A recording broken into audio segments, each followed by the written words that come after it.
All right, guys, welcome back to Downtown Rams. As always, I'm Alexis Kraft, joined here with my co host Jake Ellenbogen, and we are coming to you live on this Tuesday evening to recap our Rams win over the Seattle Seahawks this past Sunday at SoFi Stadium in our rivalry matchup game. Jake, this was the biggest game for the Rams this season, without a doubt. So much at stake. The Rams were able to pull away with the W, but it was very, very close. It absolutely was, Alexis. You can't win them all like it's college football, right? Alabama plays the Citadel. They beat them by 50. It's because it's the Citadel. The Rams were never going to blow out Seattle. It's just not, that's just not living in reality. But, man, I was actually really impressed because on a day, you could look at it in one of two ways. Obviously, you could look at it in the pessimistic view where it's like, oh, barely beat Seattle. Had 4 turnovers. We only won by 2. Or you could look at it like this.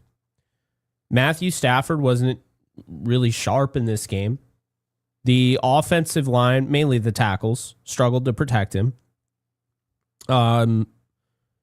The head football coach, Sean McVay, abandoned not just the run, but abandoned Kyron Williams running the football when he was averaging, over 10 yards a carry for the majority of the game.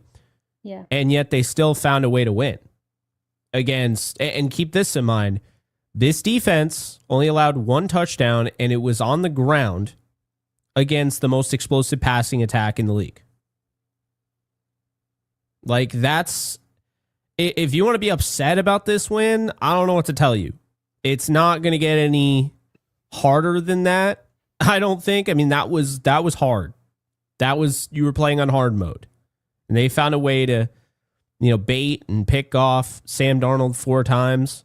Pass rush got there. Jared Verse had 7 pressures. You and I both predicted. You had 2 interceptions. I predicted that Cam Kinchins would have one of them. And he got his first of the year. We won't talk about my prediction about Ferguson, though. Yeah, and my interceptions. Because I don't even know what was going on. Like, I don't even know what was going on. I really do feel, and I saw Blaine posted a tweet on this, and I agree completely. I think this is a game where the Rams really missed Tutu Atwell in to stretch the field. And so I understand he's not blazing fast, but Terrence Ferguson should have been the guy fielding, stretching the field. And instead, I don't know if you caught a glimpse, Colby Parkinson was running that route. So I was a little confused about the game plan overall on the offensive side. I was confused too, and I'm having some tech issues, so I'm going to turn my camera off, and I'm going to let you answer this. I'm going to ask you a question, then I'm going to go fix my camera, and my sound. So real quick, in the run game, I was really, really confused on why offensively we moved away from the run game. You look at Kyron Williams, and he was explosive. And absolutely having his way with Seattle's defense. And it felt like, you saw him having that success, and it became really apparent early on, okay, this is where Seattle's struggling. And then Sean McVay completely pivoted away from that. And then when he did revisit the run game, he was trying to force Blake Corum in there, which wasn't working. And I know that there's a whole debate, about, with like how they use Kyron, how they use Blake Corum. The reality of the situation is, and we've talked about this before, Blake Corum is really, really good on the outside. He's good at doing that thing, right? He's twitchy, he's fast, he's good when you move him out into space. He really excels there. He struggles inside running the ball. He struggles in the red zone. And I know that, a couple of those, the blocks were subpar. I thought the blocking this game was a little dicey, and I give a lot of credit to Seattle's defense, actually, for making that happen. But why are you taking Kyron Williams off the field at all in the red zone? That should not happen. That is literally what he excels at. He is, people want to criticize him and call him a goal line merchant. Okay, I'll take it. He scores, especially when other people aren't scoring, right? So why are you taking Kyron Williams off the field? And also, you and I both agree on this, that the splitting of the carries has gotten a little too far. And I think if it was a different game, it would have been fine. But against a team like Seattle, when you are struggling, your offense is struggling, and one thing is working, why are you pivoting away from Kyron Williams? Yeah, I like how you said that. You said that in more of a respectful way. I'm gonna be blunt. I don't think Blake Corum's better than Kyron Williams at anything. I don't. I Um, agree. I like Blake as a backup. I just he lost some weight to make him shiftier than Kyron. But Kyron and I actually want to. I have a theory, and I want to bounce this off everybody. Kyron Let's Williams hear was it. slower in the beginning of the season because he added weight and had to learn how to run with that weight. And now we're more than halfway through the year, and he knows how to run with that added weight now. That's why he looks more explosive. I kept seeing people saying, "Man, doesn't it seem like he's more explosive now? Like Kyron really looked fast on Sunday. Like it's funny to me because yeah, he's had those moments. I mean, he finally added more weight to his frame because people were complaining that he went down too easily, which was ridiculous because he was actually breaking tackles. But Yeah. now it's like, what is the argument? People will say, well, he fumbled when it was an important game against the Eagles in January. And it's like, okay, are we going to just keep bringing that up? Because like Puka Nacua, who's never fumbled in his career, fumbled in this one and put the Rams in a pretty bad spot. No? And, Matthew Stafford fumbled in the Eagles game and he was sensational, but he fumbled and they lost both of those fumbles. It just feels like Kyron's the punching bag and he's become probably one of the most underrated players to ever grace this organization. He's sitting here with 158 carries. That's tied for 10th in the league.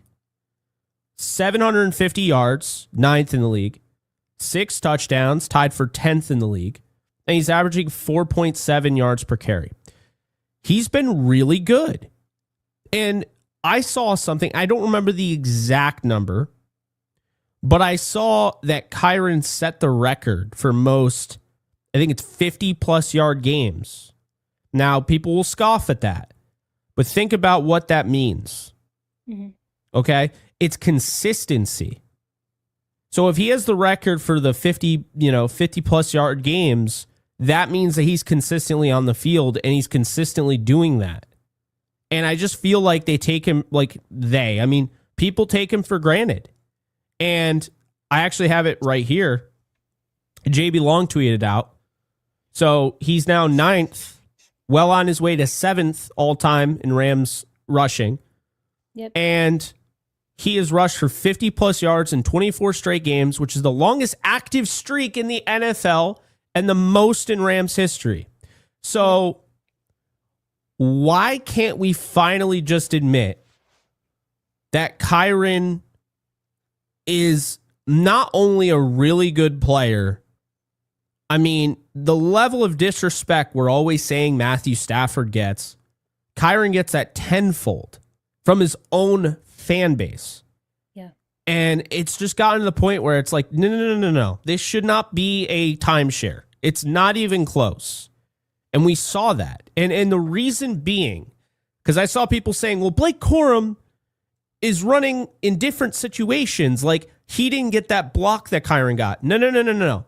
I watched both runs, okay? And the difference between the two is Kyron sees the hole, he hits the hole. He makes the cut, he creates. Blake Corum is missing those cuts. That is what is happening. I don't hate Blake Corum, but the problem is as soon as you plant your flag on either side, people think you hate the other. The reality is Kyron Williams was dominating one of the best, if not the best run defense in football. And the only one that stopped him was Sean McVay. You're right. And it was absurd. I mean, I can't think of a better example of like when they tried to force that Blake Corum touchdown and gave him, what, 3 tries in the red zone, and then you put Kyron in on 4th down and he gets it, Boom. that's not blocking, that's vision. And I just think at some point, like, again, I can go on and on about like the Kyron Williams hate.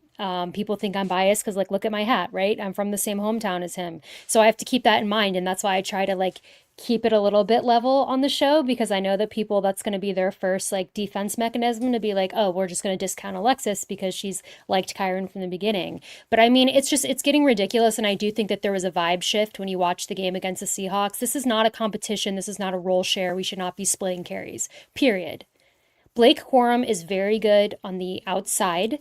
He struggles on the inside. He does not have the same vision as Kyron Williams does. He certainly is improving. I think Blake Corum, for example, has gotten better in pass pro. That's not something that, when Kyron came into the league, that was something that he was really known for in college. He was like, I think you and I both had him as like the best pass protecting running back in the draft, Oh, he was. not the one of the best. Yeah. So that was something that he just naturally has been very good at. He used to be a linebacker, so that might have something to do with it. Blake Corum has not been as good at that historically, but I have seen this season, I felt like they've trusted him a little bit more to help in pass pro. I think he's improving there. I think that he's getting a little bit better on those inside runs, but what he really needs is space. That's why it's a good 1-2 punch. Kyron can do a little bit of everything.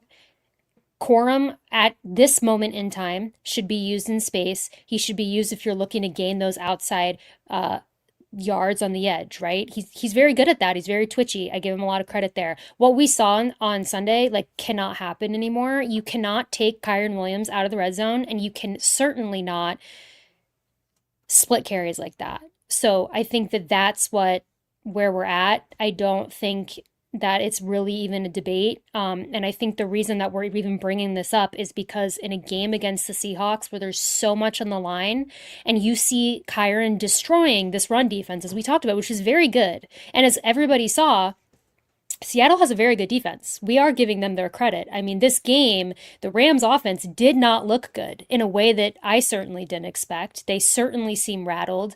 And so when you have something that's working for you, you continue to do it.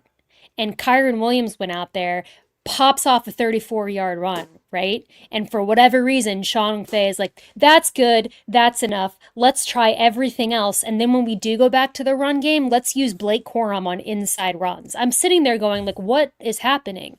You're in the red zone and you try to run it again with Blake Corum 3 times, when you could have just put Kyron in there and probably scored sooner.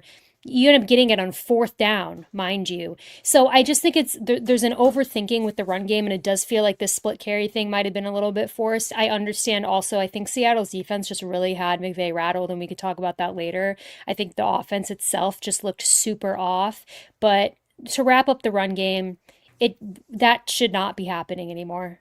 It shouldn't. I mean, Kyron Williams could have had a 150-yard plus game, legitimately, if you had given him more carries and with what he was doing when he was in there against this defense. So it's just a shame that this game felt like it could have been a lot farther apart, and the Rams were able to kind of save it with their defense. But yeah, just I was frustrated with the way that we were overthinking the run game. Very unusual. Not unusual to overthink the run game. I was gonna say that itself wasn't unusual. What was unusual is just that you had something working so well for you so early, and to just completely go away from that was mind-boggling to me. Brought me back to Darrell Henderson, Cam Akers. Henderson would have 7 carries for 60 yards, and somehow Cam Akers ends up with 14 carries for 30. And it's like, he has no vision. Why is he playing? Yeah, I don't think Corum has no vision, but you could see the difference. Kyron was just seeing, and also, I see in the comment section, when a guy has the hot hand, you don't mess with it. Look at what Carolina's doing. I mean, we all were kind of confused when they signed Chuba Hubbard in the offseason, and then they're like, yeah, we're going to go out and we're going to sign Rico Dowdle, who just had 1,000 yards. Like, well, what are you doing there? But Rico Dowdle now is the hot hand, okay? He is the best running back in Carolina. So guess what? Yeah. They're just using him. They're not thinking about it. They're just using him. And that's what you need to do. Also, Kyron Williams is established in this league as one of the better running backs in the league. Corum's not there yet. I mean, he's not even close. So, yeah, 8 carries, 10 yards. I understand. It's like He wasn't able to get a ton of yards on 3 of the 8 carries because they came at the goal line. But at the same time, this is exactly the Rams' recipe for success, is that if Kyron Williams gets hit behind the line, he's still going to get 2 yards out of it. If Blake Corum gets hit, he's not making anything happen. He's going to lose 2. The Rams are predicated on getting to 3rd and short. That is how their offense is run. They're either going to hit a deep dig route to, either Puka Nacua or Devontae Adams. Start off with a nice run. Kyron will get you 5. Blake will get you 3. And then you get to a 2nd and whatever. And then you get to 3rd and 4, which is what their average 3rd down situation is. The problem in this game is that when you have Blake Corum come in, and we were texting about this throughout the game, and he gets negative yards, now Stafford, with that defense bearing down on you, and you have all of that pressure, okay? And the tackles didn't play well, and we can get into that too. When you're on 3rd and 12, 3rd and 9, 3rd and 10, well, now they know that you can't run the ball. Whereas the Rams could run the ball on 3rd and 4 because Sean McVay is going to go for it on 4th down, which I got to give him a lot of credit. He's actually committed to going for it on 4th down. And I don't necessarily feel like it's because of the kicker. I think it's because he trusts this offense that much. And rightfully so. I mean, up until this game, they've looked really good. And they had opportunities. Stafford missed Devontae Adams. Devontae Adams dropped a pass on the deep middle post route. They had their opportunities that were there. They just didn't execute. But yeah, I really feel like in this game, Sean McVay is going to learn. He's going to learn from this game. He's going to be like, okay, and he admitted the defense, bailed the offense out. But one thing's for sure, Stafford didn't have his best stuff, but he didn't turn the ball over. No turnover-worthy plays. That is the big thing. In a game like this, the only thing that's going to 100% doom you is takeaways. And Puka Nacua's was kind of fluke. He was about to cover the ball. He's never fumbled before. It happens. Matthew Stafford did not throw a pick in this game. He threw 2 touchdowns. He's now up to 27 touchdowns and 2 interceptions. He's on fire. And yeah, I felt like the offense left a lot of meat on the bone. This isn't one of those ones where I was like, Seattle absolutely dominated the Rams. I don't think Stafford had his best stuff, and I think he missed some throws. Yeah. I don't think Devontae Adams was 100% healthy, and I think he dropped some passes he normally catches. And I just don't feel like the Rams stuck with what was working in Kyron Williams. And these are things that you can change and fix, and then week 16 or whenever you play, I think it is week 16, when you play Seattle again, you can, if they're expecting this offense again, they got another thing coming because they are going to make adjustments. Yeah, I mean, just tying a bow, kind of talking about the offense and, this game. Yeah, I mean, I think it wasn't what we all expected, right? I think that when you're going into this game against the Seahawks, I think we all expected this offensive battle, and these are 2 teams whose offenses have been really hot. So it obviously was disheartening to kind of see the struggles offensively that we made. And, then when something is working, for example, Kyron Williams, you kind of stifle him and then kind of throw him to the side, and that's confusing. And yeah, I just didn't think the receivers, I mean, Puka Nacua led, 7 receptions, 75 yards, solid day, right? Felt like it could have been better. I think that something that you touched on that I want you to elaborate on as well, and we'll get into, is the tackle play, right? And just it felt like, because Stafford, I think, did make a lot of, didn't have his best day, right? But I think a lot of that also had to play into the fact that the tackles were just getting worked. I mean, it didn't, and again, we give credit to the Seattle Seahawks defense. They are a very good defense. They didn't make it easy on us, and it showed, right? And I think that also affected kind of the play calling as well. But Jake, I mean, looking at the tackles, it just wasn't good enough on Sunday. What say you? No, it's unacceptable. I think Rob Havenstein had a true pass set grade of 8.4 in pass protection. 8.4 out of 100. Yikes. No, it's not acceptable. Alec Jackson isn't quite where he was and hoping what he was going to be when they signed him. The hope is, of course, the blood clots kind of held him back. Obviously, he didn't have a full off season to prepare, and maybe by the end of the year he's Alec Jackson. If not, that's concerning. Rob Havenstein is done as a pass protector. Okay, I love him. He's not the last remaining St. Louis Ram because they brought Jay McQuaid back. Yeah. But he's the second to last remaining he's the longest tenured Ram. How about that? We'll say that. But Alexis, you watch him and you watch Warren McClendon earlier in the year and you're like, they made this move based entirely on seniority because Warren McClendon Jr. was whooping ass up front. And Rob Havenstein is doing the exact opposite. And I texted you immediately during the 49er game I was at, and I'm like, the second one, not the first. And I was just like, man, Havenstein's getting worked. He's getting absolutely worked by Bryce Huff. It's not even close. So get this. There were 7 pressures in this game allowed by the Rams pass blocking. All 7 of them were tackles. The interior pitched a complete game shutout. They were great, but the tackles, they were not. Now, to be fair, that's in pass protection. Rob Havenstein can still run block. They all can. They're all really good run blockers. This is a very good run blocking offensive line. But in pass pro, it leaves a lot to be desired, at least at tackle. So Alec Jackson, I don't know what the future is there. He allowed 4 pressures. Havenstein allowed 3. But even though the stats tend to lean in Havenstein's favor because he allowed 1 fewer pressure than Alaric, Havenstein doesn't look good on film, Alexis. He just doesn't look good on tape. The problem is, until they lose a game, I just don't think they're going to make a switch, and I don't want them to lose a game. So, I think the only loss they get the rest of the year is against Seattle. I do think they're going to lose in Seattle, but I think they're going to almost run the table. That's how I feel about this team right now.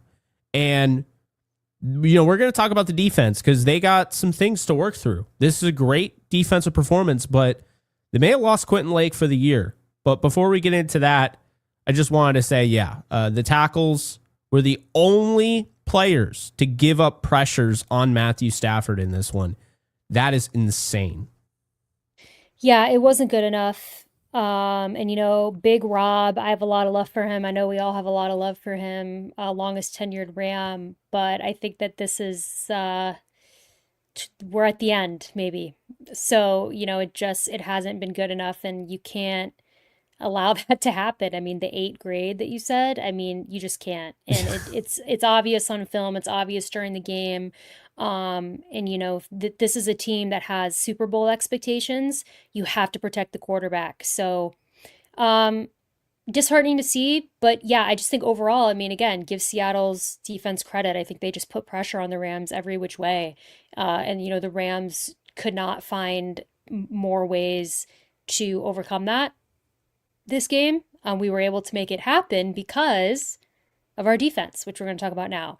Jake, this defense has Sam Darnold's number. Everybody was talking about how, this isn't the Sam Darnold from the Vikings, and that was because of the Vikings. And we talked about it last episode. A lot of that was on the Vikings, but also Sam Darnold is I gave him the benefit of the doubt. You did give him the benefit of the doubt, and I think that he deserved it, right? At the time. Now, I don't think so. I think Sam Darnold was literally freaked. And that is also giving the Rams defense a lot of credit. It's funny because a lot of the Seahawks fans are in my mentions this week after the loss about how, the Seahawks beat themselves and you had 4 turnovers and only won by 2 points. And I'm like, you know what? I'm not saying the Rams offense played well, but your offense certainly didn't play well either. So this double standard that Seahawks fans have of like, oh, you're not giving Seattle's defense credit, but we only lost because of Sam Darnold. I'm like, no, you lost because our defense made Sam Darnold freak out. He wasn't seeing ghosts. He was quite literally pressured. He was confused. He didn't know what to do. And that's because of our defense. Our defense stood up to him, right? 4 interceptions, guys. 4 interceptions. I predicted on our episode that there would be at least 2. And I think I said at the time it was because I didn't really trust Sam Darnold when he gets pressured. 4, I'll take it. Beautiful, right? I mean, it was like he was seeing ghosts, maybe in theory, Jake. But you look at the way that this defense played, against Seattle and this high-powered offense, who we gave a lot of due credit to, and JSN and Sam Darnold's had a really good year, and they traded for Shaheed, and you've got Kenneth Walker and Zach Charbonnet, who that's another split carry situation I think we talked about that's a little interesting to me. I actually thought Charbonnet looked a little bit better than I was expecting him to, even though typically I think Kenneth Walker should be the bell cow over there. Jake, what was it about this defense that impressed you on Sunday? Aside from everything, I don't know.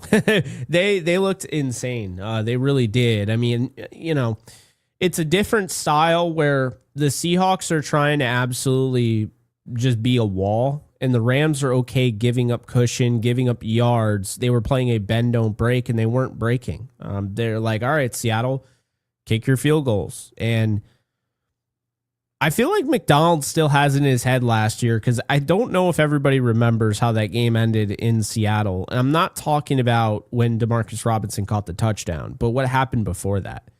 The Rams stopped them on 4th and goal. They could have kicked the field goal. They went for it. They ran some power run to the left, and they got stifled. And after that, the Rams went down the field and scored. And that was all she wrote in overtime. I wonder if McDonald thought about that, because he kicked the field goal every single time. It's pretty crazy when you think about it. But Cam Kinchins, he looked like a man amongst boys. Just the way he was able to play in this one. I mean, just so good in coverage. So good. Click and close. I mean, he played 73 snaps in this one. 44 in coverage. 28 in the run game. Had 2 picks. I mean, just what can you say, right? And then Nate Landman played 81 snaps in this one. He had a punch. I did predict the punch.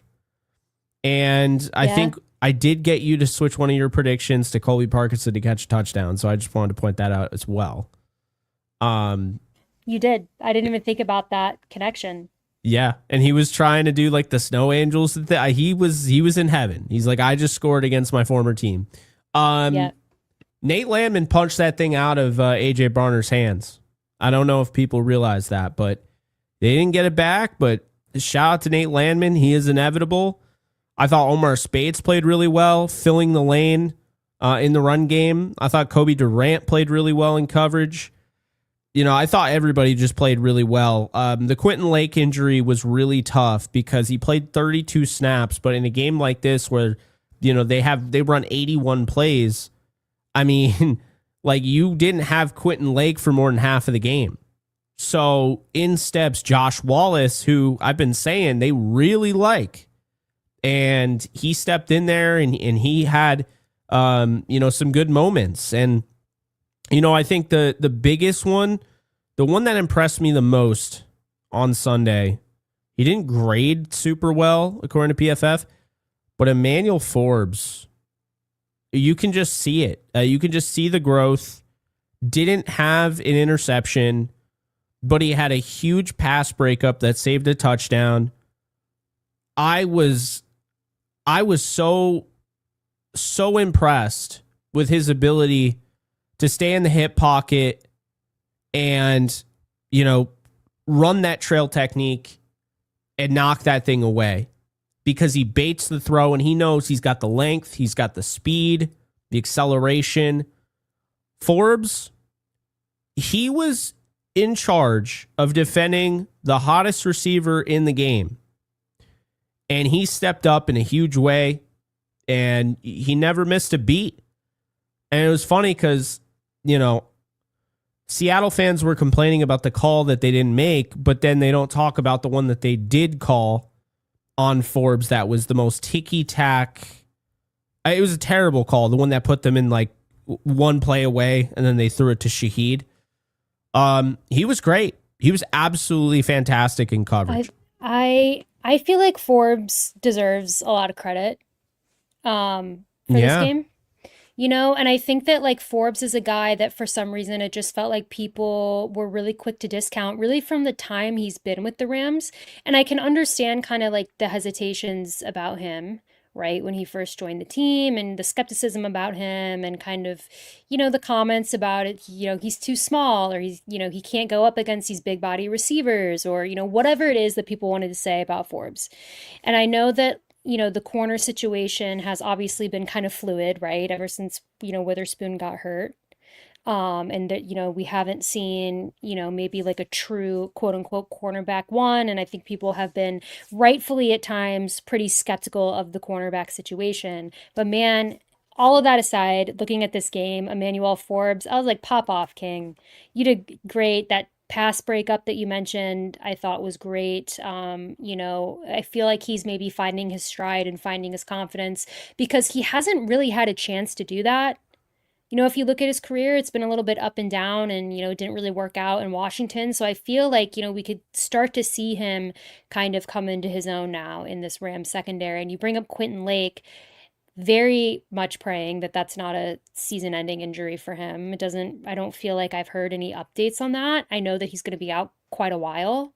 He might be out for But the year. yeah, I'm I don't bracing feel for good the about worst. it. Yeah.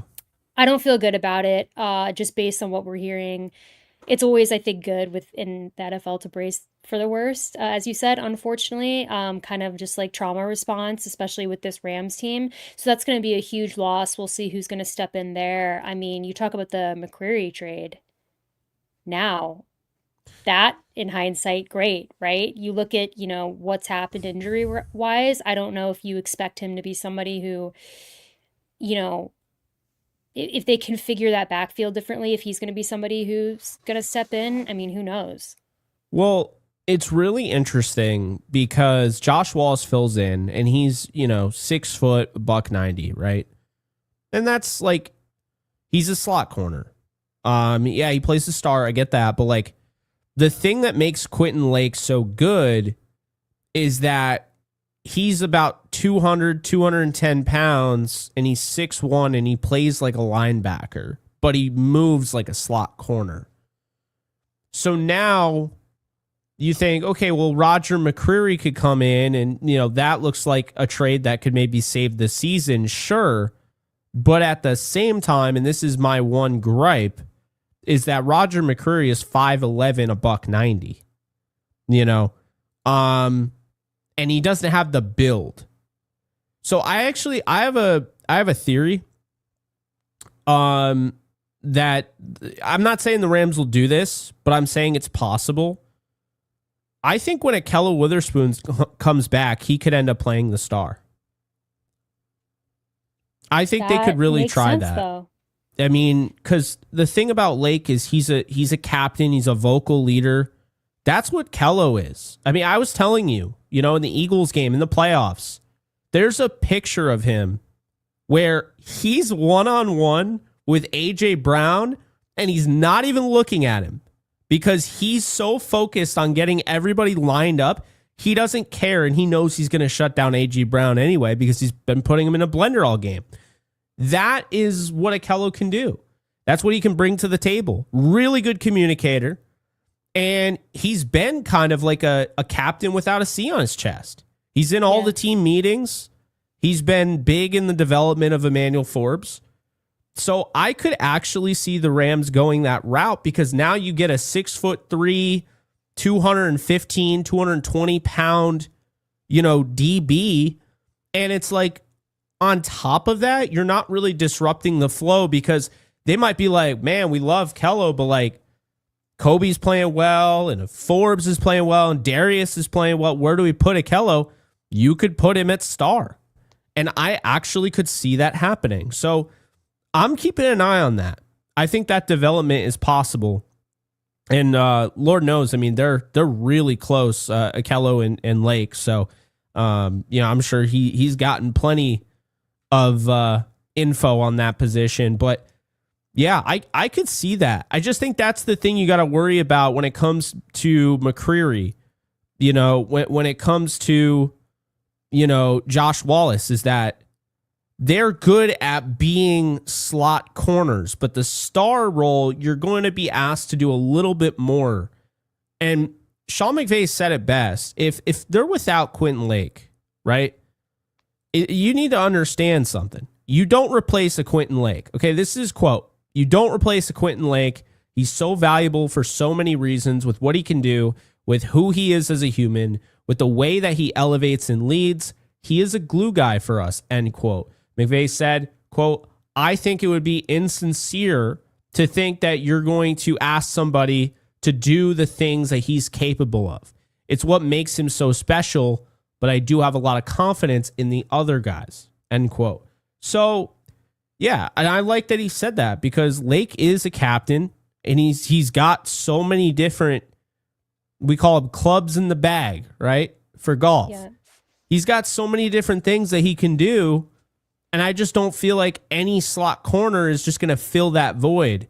So I'm expecting him to have some sort of rotation, Alexis. I do think Roger McCreary is finally going to get a chance to start and actually play on this defense, though. So I was waiting for you. I was responding to a troll in the comments. Sorry. Yeah, anyways, Jake, we've talked about the offense. We've talked about the defense. And by the way, to the troll in the comments, I still love you for stopping by. That was very facetious, me just roasting you. All love. We talked about offense. We talked about defense. There's one last thing to talk about. The punt of the year. The punt I'm so glad you brought that of the up. year. The punt Of the year. of my life. The greatest punt I've ever seen. The greatest punt I've ever seen. I'm going to do my Chandler Bing impression. Could it be any more punt of the year? Could it be any more perfect? That's, I mean, literally, Jake, it couldn't. That, like, people were saying that might have been the best punt of all time, and they were being serious. He is incredible. He's a 240, 250 pound punter that can probably out bench, out squat anybody who's been in my comments section the last 90 days. I mean, like, he's huge, he's strong as hell, and he's got such grace punting the football. That was everything in that moment. It was. I mean, let's be so real. If that punt had gone through the end zone, don't know that the Rams would have won this game. And that's just facts. And listen, I always get on my high horse, and I'm always like, you cannot blame one play for the outcome of a game, which is very true. But it's worth noting that, like, had that punt gone through the end zone and the Seahawks had better field position, there's a very real chance the Rams did not win on Sunday. 100%. So Ethan Evans, star of the game, I mean, has just been absolute money since he's been in the league, honestly, as a punter. And I mean, we owe him a lot. I mean, game ball should have gone to Ethan Evans. I mean, I think it went to Cameron Kinchins, but which is also well deserved. Ethan Evans will get a game ball tomorrow. They get him. He was great. Special teams, I mean, hero, right? I mean, Ethan Evans, guys. Go get his jersey. But yeah, no, it's crazy. That punt made highlight reels, across the league and in sports accounts, and again, they're calling it the greatest punt of all times. Yeah, it's insane. Let's wrap it up by talking about a guy who I've literally seen from Rams fans, he's washed. And that's Jared Verse. First off, allow me to educate you if you think that a 24-year-old is washed in his second year. 7 pressures, tied for a career high against the Seahawks.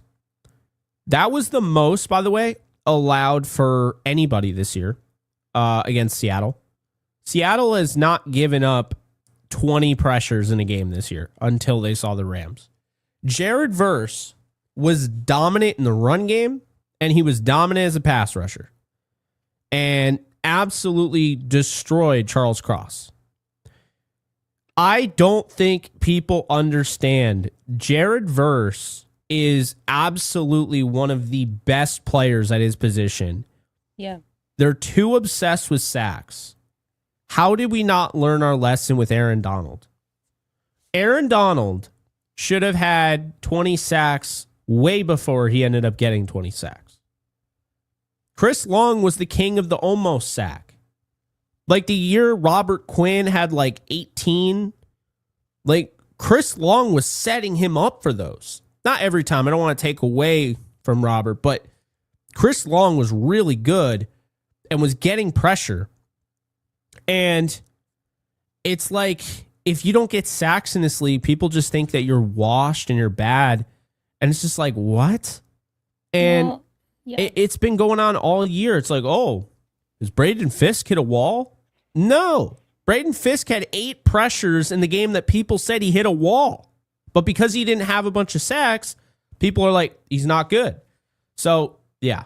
Jared Verse, by the way, big play. You want to talk about the punt? Let's talk about the 4th down. Or the third, I think it was the 3rd down because they ended up punting the football, surprisingly. They put A.J. Barner under center, and they run the tush push, and Jared Verse said, nuh-uh. That is a huge point in the game. I think it was 14-12 at that point. So key and critical. Jared Verse is him, and this defense is going to take him pretty far, but we've already seen the great thing about this team is that the offense can pick up the defense and the defense can pick up the offense. And that's just the reality of it. You don't have to tell me twice. Everyone knows how I feel about Jared Verse and how I felt about him always.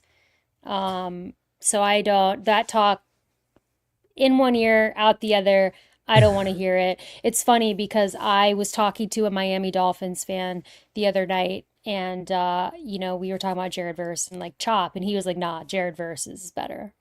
I like Chop, but yeah, and I was like, I know, because I was prepared for him to give me like a spiel about like Chop Robinson or whatever. Jared Verse, I think everyone needs to lay off him. He's fine, guys. He's still him. He is making his presence known. Last thing I want to bring up, because Jake does have a roundtable, so we do have to end this here in a few minutes. Jake, it's so crazy that all the Seahawks fans who were coming after us after this win, I told them all to pull up to the show tonight. Nobody came. It's I've been waiting for 'em. It's interesting. We had different experiences on Twitter. You got berated by Seahawks fans. Seahawks fans like me because I've given them too much credit for weeks. Do you know who I got berated by? 49er fans today. Because they're all like, but that's just a constant. Brock Purdy. Oh my God, Brock Purdy beat down the Cardinals, who actually just got blown out by the Seattle, and their spirits are broken and they're banged up and they're not good. I mean, Brock Purdy is the definition of a system quarterback, so I don't know why we're going crazy over him. And those people still think that he's better than Stafford. It's the funniest thing ever. They know That's nothing like an about football. insane. That isn't. If somebody genuinely believes that, which no person does, that's like an insane thought to have, that you would take Brock Purdy over Matthew Stafford. But regardless, I mean, the Seahawks fans just were funny and I've given the Seahawks a lot of credit too. I respect the Seahawks, and I typically have a good relationship with Seahawks fans. But like they were very salty after this loss and just lost their minds on the internet about how they're the better team and how only Sam Darnold play good, and the Seahawks showed that the Rams are soft and not real competitors, and like they were going so crazy in my mentions. And I told them, I said, pull, like, one guy, I think I sent it to you, he was like, oh, you guys would never say this like on camera, or what he said, like, he's like, if you guys were forced to go on a football show and give your opinions, you guys would have to delete your accounts. And I was like, actually, we have a show. Pull up. We do talk about it. Come on. If you guys follow me on Twitter, you saw this. I was like, come stop by the Downtown Rams live chat, and we will read your comments and talk about it. And none of them showed up, and People I are am ridiculous. distraught. They'll be like, don't was say lucky- that. And I'll be like, yeah, I do what I want all the time. I will say whatever I want. I don't Yeah. care. That's my thing. I have multiple shows. I'm going to say exactly what I want. If I think Brock Purdy's mid, well, guess what? You're going to hear that I think Brock Purdy's mid. That's me. And I understand some people might not like it, but that's always been the way I do things. I don't regurgitate the same things. I'm the one creating the narratives. You are as well. And we'll go against the grain. You know, everybody's hating on Kyron Williams. Well, that doesn't mean we're just going to join the club. But there is one club you guys should join. Sleeper. that transition. Oh, boy. Props. All right, we got Tell me about Sleeper. We got to recuperate here. Get 100% match up to $100 using the code JKB. Also, be sure to get in on the action. Link is in the description below, JKB. But there's a $20 free entry, no deposit required. So definitely be sure to sign up for Sleeper. Alexis and I have a Dynasty Football IDP league, in individual defensive player. Say that a million times fast. And it's fun. And, you know, I'm glad we moved over to Sleeper. I won't say the other, you know, account that we were using, but Sleeper's better. That's what I will say. Yeah. So be sure to get in on the action. Again, link is in the description below. And with that, that's going to do it. That's going to do it for us. Jake's going to go to the round table. Real quick, we do have a super. Oh, it's Last my minute. guy, Chris. How we doing? Thank you, Chris. Love Williams and agree. Will we be okay without Lake? I believe so. Yeah, I believe so. It's gonna sting. It stings another level because Alexis and I have a relationship with Lake, and we've interviewed Lake, so that hurts. But if he is out for the year, I still think this team wins the Super Bowl. I think they have that much depth. It is going to be harder, but I expect them to still win. Do say appreciate the 10. Thank you. After watching this game, I think the Rams could end up beating Seahawks 3 times this season, including playoffs. Wouldn't be the first time that happened. They did that in St. Louis. Shout out Sean McDonald. He's somewhere. That's going to do it. Appreciate That's you gonna do guys. Thanks so much. Thanks, guys. We have to end this. Follow us on social media at Downtown Rams. Follow us on the usernames on the screen. See you guys. Stay safe. Take care and go Rams.